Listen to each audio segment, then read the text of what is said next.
हम उसको बड़े हल्के से लेके जो है अपना जीवन यापन करके जो है गहरी नींद को सोते हैं। ये बहुत चिंतनीय विषय है साथियों। आज इस बड़तुमा के पेंठाना पे मैं आज अपनी बात को रख रहा हूं और इस बात को रखने में मुझे कतई भी थोड़ा सा भी अफसोस नहीं है। जहां पर जिस जगह में आपका आलीशान बंगला होना था, जहां पर आपके भूमिका मुठुआओं को एक अलग पहचान मिलनी थी और जो भारत देश, इस भारत की माटी पे जो आदिवासी इस गोंडियन समुदाय का जो अधिकार होना था, आज वो अपने अधिकारों से वंचित और हम अपने सुकून से सो रहे हैं। हम अपने आने वाली पीढ़ी के प्रति चिंतित हैं कि नहीं है, ये भी चिंतन का विषय है। और पेड़वासी दादा हीरा सिंह मरकाम ने अपने पूरे जीवन में जो काम करके चले गए, आज उस काम के बदले भी हमें जो है कोई तनक सी भी हमारे दिल में जो है भावनाएं पैदा नहीं होती। और इसके साथ साथ में अभी हमने 18 सितंबर 2025 को जबलपुर के हेलगन गार्डन में शंकर साकू और रघुनाथ साह, जो इस देश के नहीं इस पूरी दुनिया के ऐसे बाप बेटे थे जिन्होंने अपने समाज के लिए अपनी जान की कुर्बानी लगा दी और उन बाप बेटों को जो है तोप के सामने खड़ा करके उड़ा दिया। ऐसे महान क्रांतिकारियों का जब हम शहादत दिवस मनाते हैं और उनकी कुर्बानी किस लिए गई, हम रानी दुर्गावती की बात करते हैं, हम शंकर साकू और रघुनाथ साह की बात करते हैं, हम महान क्रांतिकारी टंट्या मामा बिरसा मुंडा की बात करते हैं, तो उनकी शहादत को भी हमें ध्यान देना चाहिए। साथियों, उन्होंने इस जल जंगल जमीन के लिए और आपके तन में, आपके मन में इस गोंडवाना की भूइयां के लिए और समाज के लिए प्रेम भरा रहे, करुणा भरी रहे और उसके अधिकार, उसका लाभ जो है, चाहे वो सामाजिक लाभ हो, चाहे वो आर्थिक लाभ हो, चाहे वो राजनीतिक लाभ हो, इस समाज को मिल सके, इसके लिए अपनी कुर्बानी दी थी। लेकिन आज देखो तो पूरा जो है समाज हमारा तरह तरह जातियों में बांट दिया गया है, तरह तरह व्यवस्थाओं में बांट दिया गया। हमारे भूमिका जी जिस व्यवस्था की बात कर रहे थे, वो व्यवस्था आज भी लागू है। हमारे जयपाल सिंह मुंडा, बाबा साहब अम्बेडकर की जब हम बात करते हैं तो भारतीय संविधान के भाग 3(13)(3) का में रूढ़ी प्रथा को विधि का बल प्राप्त है। ये क्यों दिया है? हम बोलते हैं कि भारत देश आजाद है और हम भारत देश के मालिक हैं। We are real owner of this India. We are real owner of this country. तो कैसे है? इसको आपको समझना होगा। ये देश जो है, भारतीय संविधान जो है, दो व्यवस्थाओं में बटा है, एक प्रजातंत्र और एक जो है लोकतंत्र। लोकतंत्र का मतलब होता है, जिस तरह से हमारी बच्चियां यहाँ पे जो रेला पाठा करे कि इसको लोकगीत बोलते हैं। क्या बोलते हैं? लोकगीत बोलते हैं। और जो हमारे नृत्य होते हैं उसे क्या बोलते हैं? लोक नृत्य बोलते हैं। और इस देश में लोकतंत्र की जब बात आती है तो उस शब्द के भी रचयिता इस देश के आदिवासी, इस देश के गोंडियन समुदाय, इस देश के 52 57 परगना 258 के रियासत, राजा रानी और आप उनकी संतानें हैं। लेकिन क्या हम उस चीज को जान रहे हैं? आज बड़ी विडंबना की बात है कि वन विभाग से जो है आदिवासियों को, इस देश के मालिकों को जो है भगाया जाता है, इस देश के मालिकों की जमीनों को खाली कराया जाता है। क्यों? Because we are not the understand for this government and for this the constitution. So we are literature. We can. This is our power in our community. तो हमारी पावर ग्राम सभा में है। बहुत सारे जजमेंट बोलते हैं, चाहे समता जजमेंट ले लो, वेदांता जजमेंट ले लो, ये सारे जजमेंट बोलते हैं विधानसभा ना लोकसभा, सबसे बड़ी ग्राम सभा। और वही ग्राम सभा हमको हमारी कमिटी ने हमारी व्यवस्थाओं की बात करती है। जैसे हम बात करें गौड़ समाज महासभा की, अच्छी बात है, बहुत अच्छी बात है। और लेकिन है गौड़ कौन है? इस देश का हर आदिवासी गौड़ है, क्योंकि इस भूइया का नाम क्या है? गोंडवाना है।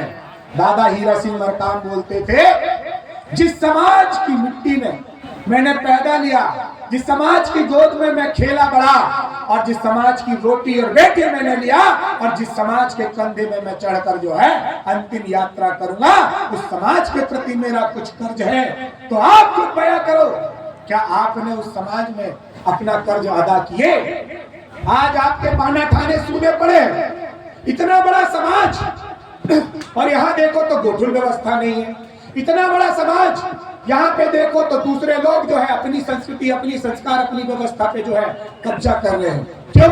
क्योंकि हम लोग बटे हुए हैं। और देश के प्रधानमंत्री भी बोलते हैं, माननीय मोदी जी, बटोगे तो कटोगे।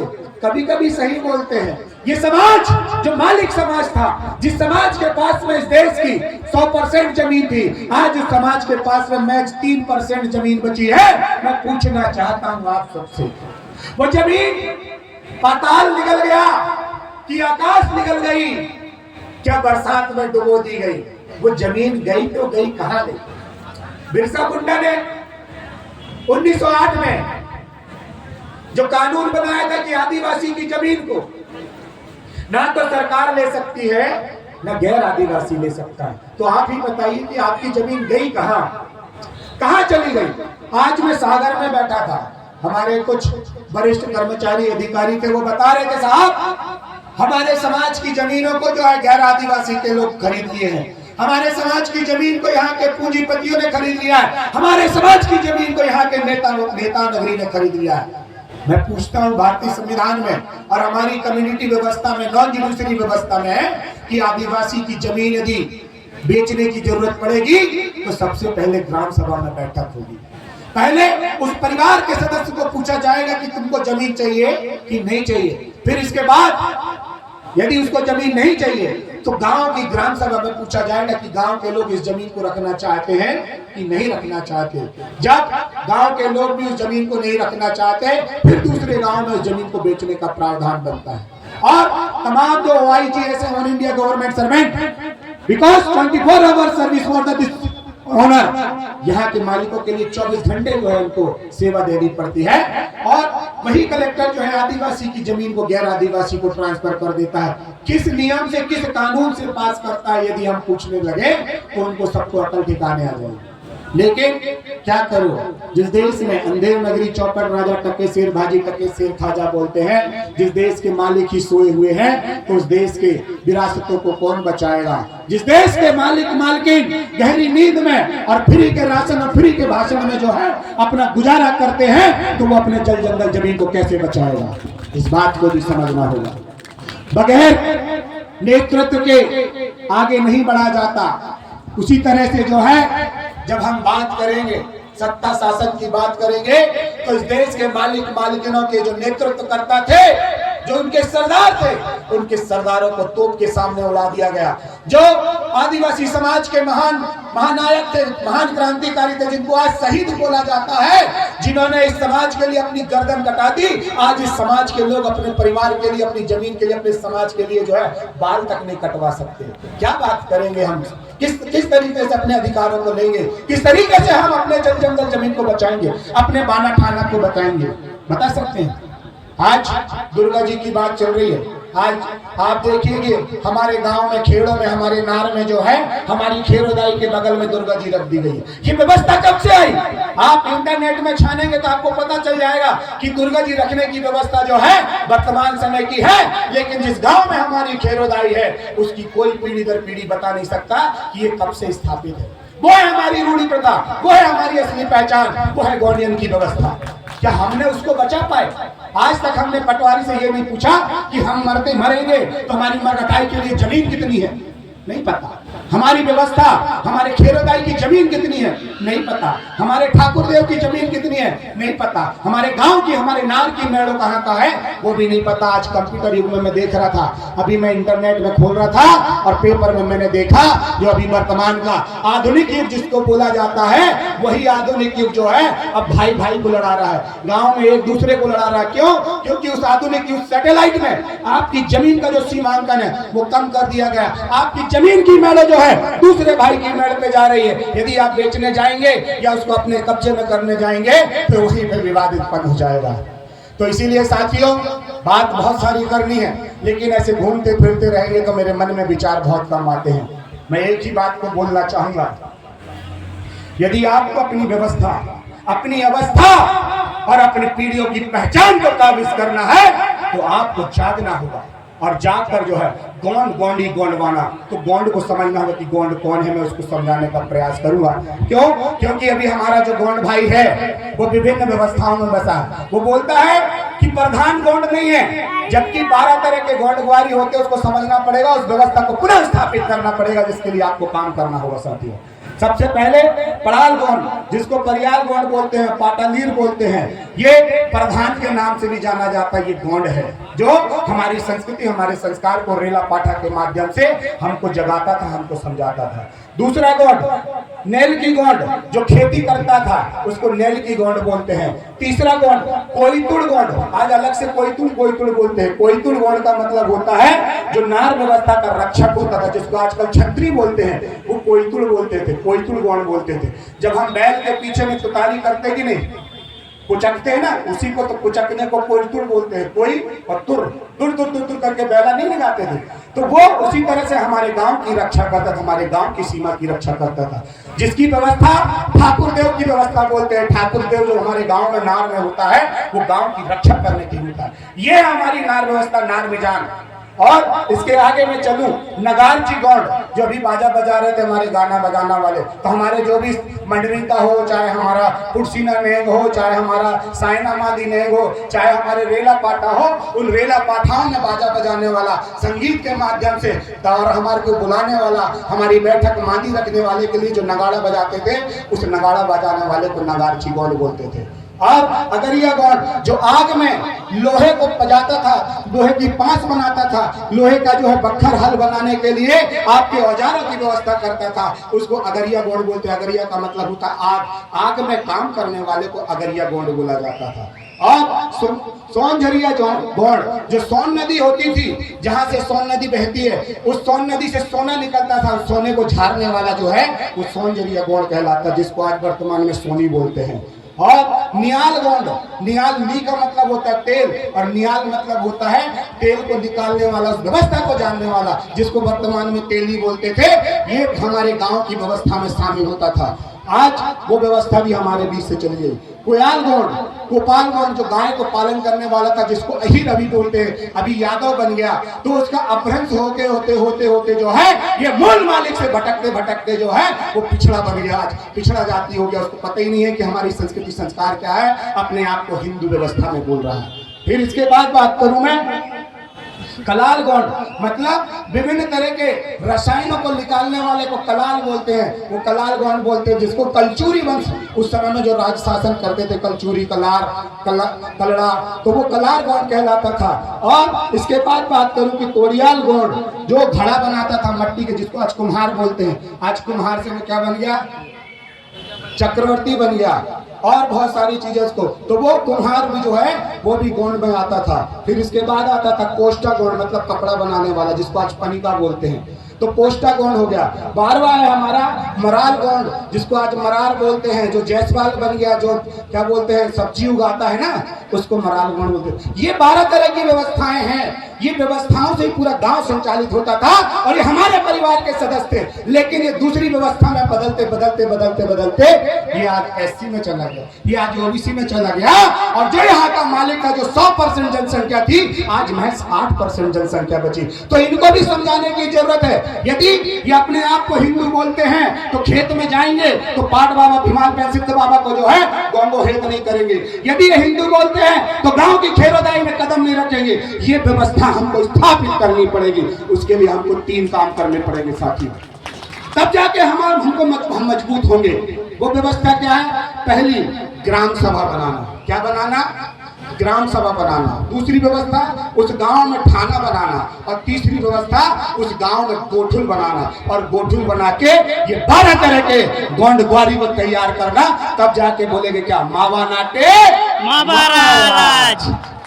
जब मावा नाटे मावा राज आएगा, तब इसके बाद आप जो है 275 की राशि को लेके आएंगे। जो विधायक सांसद हैं, जो 330 और 332 के तहत लोकसभा और विधानसभा में आरक्षण के माध्यम से चुन के जाते हैं, उनका काम है कि 13(3) का के तहत पारंपरिक रूढ़िगत ग्राम सभा की व्यवस्था को जो है संचालित करना। करने में हमको मदद करे। उनका काम है कि केंद्र सरकार राज्य सरकार से 275 की राशि को जो है हमारी ग्राम सभा में पहुंचाए और टीएसी ट्राइबल एडवाइजरी कमेटी का क्या है गठन करके हमको मजबूती प्रदान करे। लेकिन ये तो ना तो गंगू है ना तेली है, ठीक है, बस हमारे वोट लेकर हमारे जल जंगल जमीन को बेचने वाले क्या है दलाल हैं। मैं सीधे बोलता हूं। तो हमको इनको समझाना पड़ेगा कि हमारी व्यवस्था, आज सुप्रीम कोर्ट में एक जजमेंट आया है, दुर्गा प्रसाद के छत्तीसगढ़ का, उसने एक पिटीशन लगाया, जो पिटीशन सेशन कोर्ट से हार गया, हाई कोर्ट से हार गया, सुप्रीम कोर्ट में जाके उसको उस पिटीशन में उसको क्या मिला, फैसला मिला और उसमें बाप की संपत्ति में बेटी को बराबर का अधिकार मिला। क्या ये मिलना चाहिए? यदि ऐसे अधिकार को यदि हमने दे दिया, यदि संविधान में यदि न्यायालय ने इस अधिकार को दिला दिया तो भ्रूण हत्या होना चालू हो जाएगा, मां के गर्भ में ही बच्ची को मार दिया जाएगा, तो इसका पाप कौन भरेगा?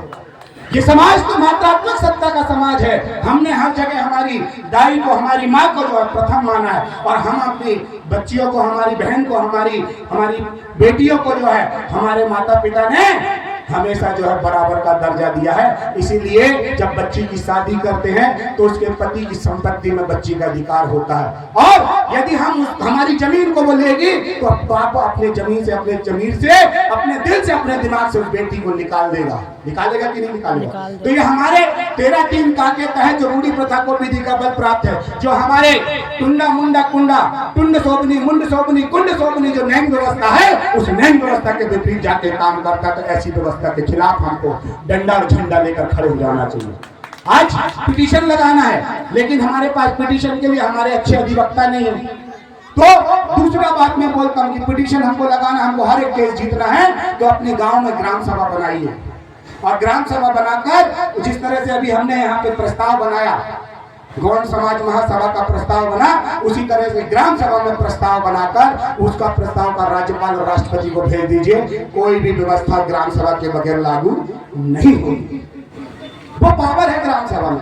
आज हमारे क्षेत्र की जमीनों में बांध बनाकर डुबाया जा रहा है, हमारे आदिवासियों की जमीन में कोयला निकालने के लिए आदिवासी को भगाया जा रहा है, लेकिन हम मौन हैं। क्यों? क्योंकि हम तमाम सामाजिक संगठन बनाकर जो है, जो मूल ढांचा था संविधान का, हमारे नॉन जुडिशरी का, वो था ग्राम सभा, उसको हम भूल रहे हैं। इसीलिए पुनः जो है हमें अपने पावर को जानते हुए, अपनी शक्ति को मानते हुए और हमारी व्यवस्था को स्थापित करने के लिए हमें टुंडा मुंडा कुंडा के संस्कार करते हुए हमारे नए निजान में, हमारे पावन पट्टू में हम जब कभी भी जाएं तो हमारे बाना थाना में हमको जो है हमारी वेशभूषा में जाना चाहिए।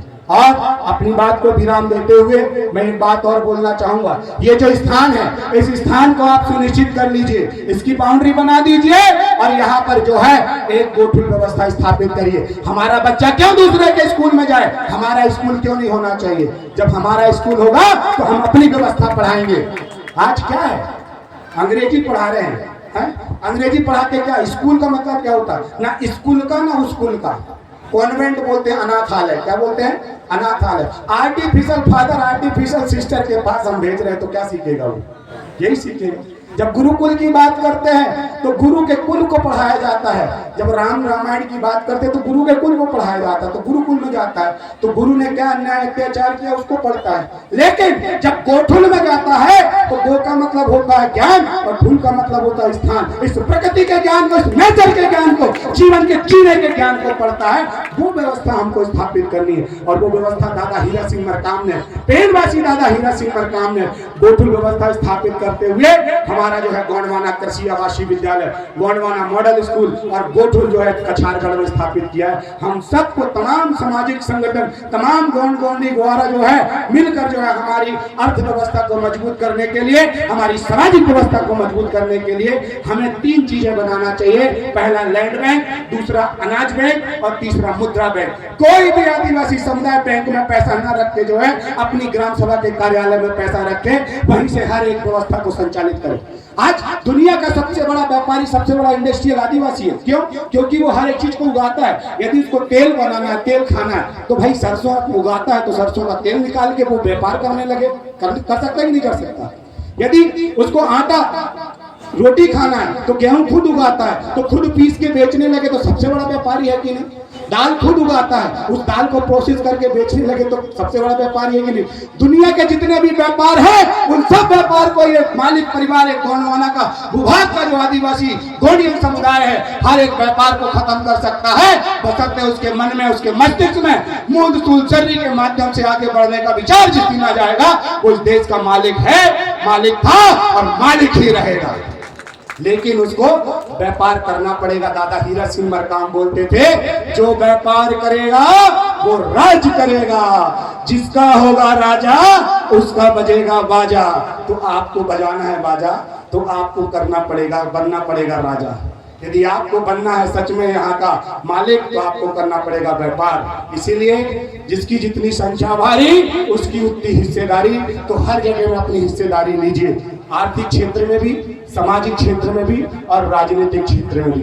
बहुत सारी बातें मैंने बोल दी है, लेकिन मैं बहुत सारा चीज बोलना चाह रहा था, लेकिन आप लोग की श्रोता लोग की जो है उपस्थिति कम है और ऐसी कम उपस्थिति में बहुत सारी चीजें मैं बोल सकता था, बोलना चाहता था, लेकिन नहीं बोल पा रहा हूँ। तो आने वाले समय में फिर हम सब लोग रूबरू होंगे और संविधान को और इस देश की नॉन जुडिशरी व्यवस्था को किस तरह से चलाया जाता है, किस तरह से संचालित किया जाता है, हर एक चीज को बताने के लिए हमारे बीच में बहुत सारे लोग हैं, हमारे जैसे लोग हैं जो आपके बीच में बहुत सारी बातों को रख के जो है चीजों को सिखाया जा सकता है। तो चलिए एक नारे के साथ में अपनी वाणी को विराम करूंगा। बोलिए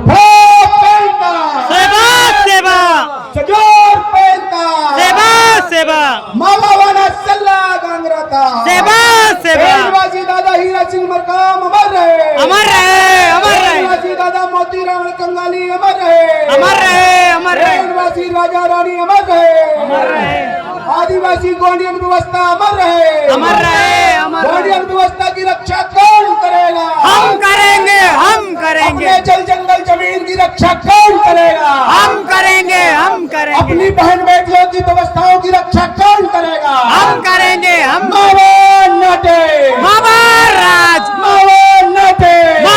राज बना के रहेंगे, गोंडवाना ला के रहेंगे, गोंडवाना गोंड गोंडी गोंडवाना, गोंड गोंडी गोंडवाना। बहुत बहुत धन्यवाद साथियों, कम संख्या में भी आपने इतने अच्छे से मुझे सुना, जिसके लिए बहुत बहुत धन्यवाद।